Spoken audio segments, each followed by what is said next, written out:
What's up everyone, and welcome back to the MMA Zone. Today, let's get started with Daniel Cormier reacts to Jorge Masvidal versus Gilbert Burns fight. Jorge Masvidal has continued to remain a major underdog ahead of his UFC 287 showdown with Gilbert Burns on April 8th. With Masvidal in the midst of a 3-fight skid, many believe that he stands little to no chance against the number 5 ranked Burns. While the BMF has proven doubters wrong plenty of times in the past, there's something different about this fight. As he enters the bout, seeking his first win since 2019, the number 11 ranked welterweight will have quite a bit of pressure on him. The way UFC Hall of Famer Daniel Cormier and many others see things, Masvidal's back is against the wall. While a win would undoubtedly put him right back in the mix for a title shot at 170 pounds, a loss would see him enter the same category as fighters like Tony Ferguson. During a recent video for his YouTube channel, Cormier spoke about the fight, saying, "Because you beat Gilbert Burns and you're Jorge Masvidal with his star power, then you're right back in the mix. But you can't lose if you're Jorge. You gotta win.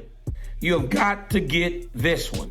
Because for as bad as the decision losses to Kamaru Usman the first one, the knockout the second one, then the decision loss to Colby Covington, you lose to Gilbert Burns, now you've lost to 3 of the top 4 or 5 fighters in the world." With Burns fresh off a dominant first-round win over Neil Magny at UFC 283 in Rio de Janeiro, his confidence is at an all-time high going into the fight with Masvidal. On the flip side of things, while the BMF may be in the middle of a losing streak, his 3 losses have all come to the top 2 fighters in the division at the time. Given that, do you think he's being unfairly counted out in the fight with Burns? Drop your thoughts in the comments below. Leon Edwards expecting totally different fight with Kamaru Usman at UFC 286. The first fight between Leon Edwards and Kamaru Usman was one of the most interesting fights in recent memory. Early on in the first round, Edwards became the first man to be credited with a takedown against Usman. Over the next few rounds, however, Rocky continued to give up ground on the scorecards until he was in a must-win position going into the 5th, where he landed one of the most vicious head kick knockouts in UFC history. Ahead of the highly anticipated rematch at UFC 286 in March, Edwards, who has never lost in the UK throughout his entire combat sports career, is expecting an entirely different fight. He spoke in an interview with BT Sport saying, "I'm taking that confidence into it. I'm taking the confidence of knowing that I can knock him out into it. I'm taking the confidence knowing I can take him down into it. I'm taking the confidence knowing that once I hit the mat and I'm on top, I'm way better." That's all taken into it. Then my heritage, my story is all going into it. And I just can't see how he comes over and beat me, you know. How do you see the rematch playing out? Drop your predictions in the comment section below. Darren Till gives his prediction for Jon Jones versus Ciryl Gane. Given how long Jon Jones has been away from the octagon, fans have been completely split on how they think the former pound-for-pound kingpin's return plays out. With Jones' heavyweight debut against Ciryl Gane on the horizon in March, the fight community has continued to debate whether Jones will be able to capture UFC gold once again in a new division. During a recent interview, Darren Till gave his prediction for the fight, saying, "I don't know, because Francis Ngannou took Gane down, and Jon Jones is the best wrestler in the heavyweight division now, so that speaks volumes for me. And John's not a stupid fighter to go striking with someone like Gane. He will mix it up. Jones has been out for a hell of a long time, and you just don't know in these situations. That's why these fights are so good, because not even me, I can't predict it. No one can. It's great viewing." Currently, Jones sits as a negative 126 favorite for the fight, to Gane's plus 108 underdog status. With Gane's only professional loss coming at the hands of Francis Ngannou, do you think the former interim heavyweight champion will be able to pick up the win in the biggest fight of his career? Or will the grappling experience of Jon Jones prove to be too much for him? Before we continue, make sure you give that like button some love, and be sure to subscribe to the MMA Zone for all of the latest news. Aljamain Sterling reacts to Ihor Potieria's controversial UFC 283 celebration. When Ihor Potieria finished Shogun Rua at UFC 283 in the MMA legend's retirement fight, he quickly found himself at odds with fans in Rio de Janeiro, as he did a robot-style dance just moments after the referee stopped the fight. Immediately, the fight community was quick to rain down the criticism on Potieria online as well. At the post-fight press conference, he was asked about the celebration, to which he revealed that he meant no disrespect, doing the dance again to demonstrate the duelist-style celebration in honor of his duelist nickname. During a recent video released through his YouTube channel this week, UFC bantamweight champion Aljamain Sterling weighed in on the situation, saying, "I know everyone was saying his celebration was disrespectful, but then he did it at the press conference and was saying like this is just one of his duelist celebrations. I don't know. I try not to look into things too much. I'm pretty sure he's a fan of Shogun, and it's just one of those things when he could only truthfully answer that question. Hopefully he wasn't trying to be disrespectful to Shogun.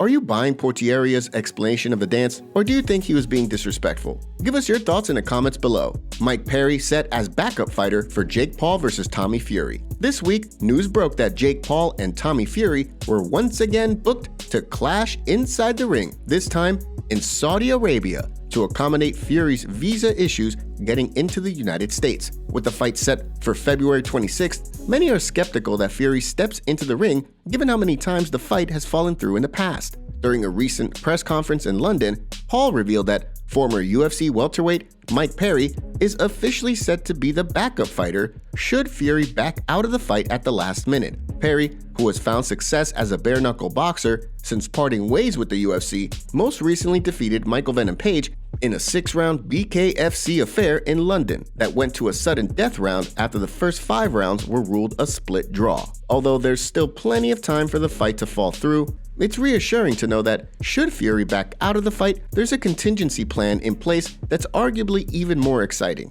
Do you think Tommy Fury shows up to the fight? Or will we see Mike Perry square off against Jake Paul? Give us your thoughts in the comment section below. And now for our breaking news story of the day.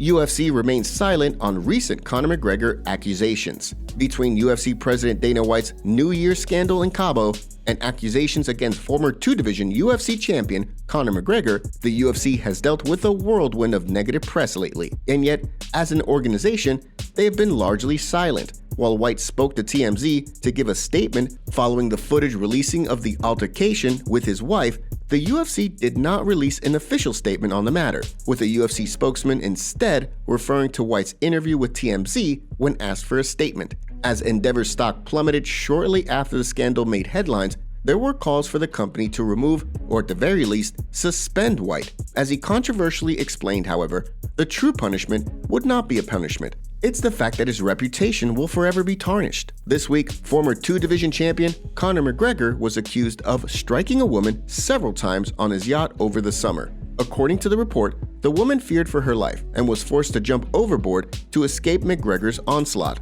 For his part, McGregor's team has relayed his steadfast denial of the accusations, with fans pointing to the 6-month turnaround from the date of the incident to the time it was reported as reason for suspicion. While authorities in Ireland investigate the matter, the UFC has remained silent. Although Dana White has spoken to media members about situations like Jon Jones' domestic violence arrest in the past, the UFC's code of conduct, which prohibits fighters from engaging in situations that will reflect negatively on themselves or the promotion, rings hollow. Time and time again, the promotion has looked the other way with regards to fighter conduct, and, as we recently saw, Dana White's conduct as well. Recently, it was reported that of the UFC's 50 sponsors, 47 of them remained silent regarding the footage of White slapping his wife, indicating that the problem extends beyond the UFC's headquarters. As Endeavor's stock price continues to recover, it'll be interesting to see what the future holds for the Ultimate Fighting Championship.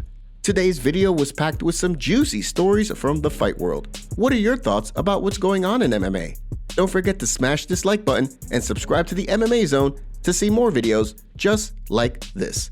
See you next time.